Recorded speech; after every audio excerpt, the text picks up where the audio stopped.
What is it that Walmart's highlighting that could be read across the entire sector? Absolutely. I think it's the inventory glut that we've seen that continues to persist.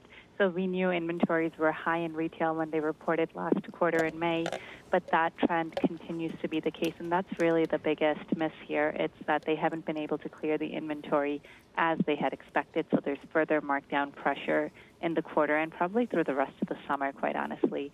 They have to clear a lot, so you could read across to Target and to other retailers that have been over-inventoried that they too could be facing similar issues. Though for Amazon, I think the issue is a little different. It's not an inventory issue, right? It's the capacity issue of overbuilding the warehouses and the added inflation costs in transportation, which if you read on what Walmart wrote, those are costs that they've actually managed through. So to some extent, it's a positive for Amazon in my view. A positive for Amazon, not seeing that yet in the stock reaction. And if you look across the after hours reaction, again, big moves in Walmart, down 8.4% at the moment. Poonam, obviously this news was surprising to the market. You can see that clearly in the shares.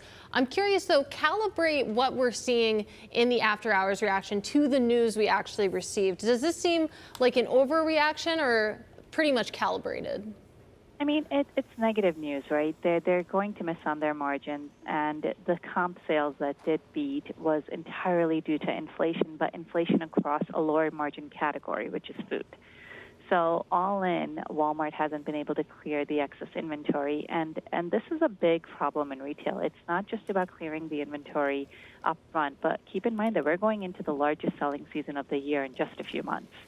So if the inventory problem isn't solved and more inventory is onboarding, you could go into a ripple effect that could really hurt holiday.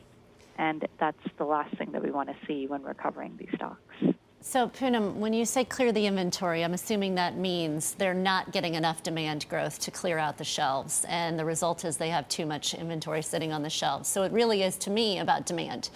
And the demand slowdown, or at least demand not satisfying the retail plans going into the summer. Are you seeing any leading indicators that suggest the demand is still deteriorating or even getting worse after the second quarter? Or are you seeing some stabilization as a result of the fact that energy costs have come down and food prices have also come down a little bit, or at least the leading indicators of food prices have? So I actually think that the consumer still has the propensity to spend despite all these inflation headwinds. It's just where they're spending. And you talked a little bit about this earlier. You know, the shift to experiences is real. People are traveling this summer. They are going out and they are getting their vacations that they missed for the last 2 years. Where they're not spending as much is on more discretionary categories.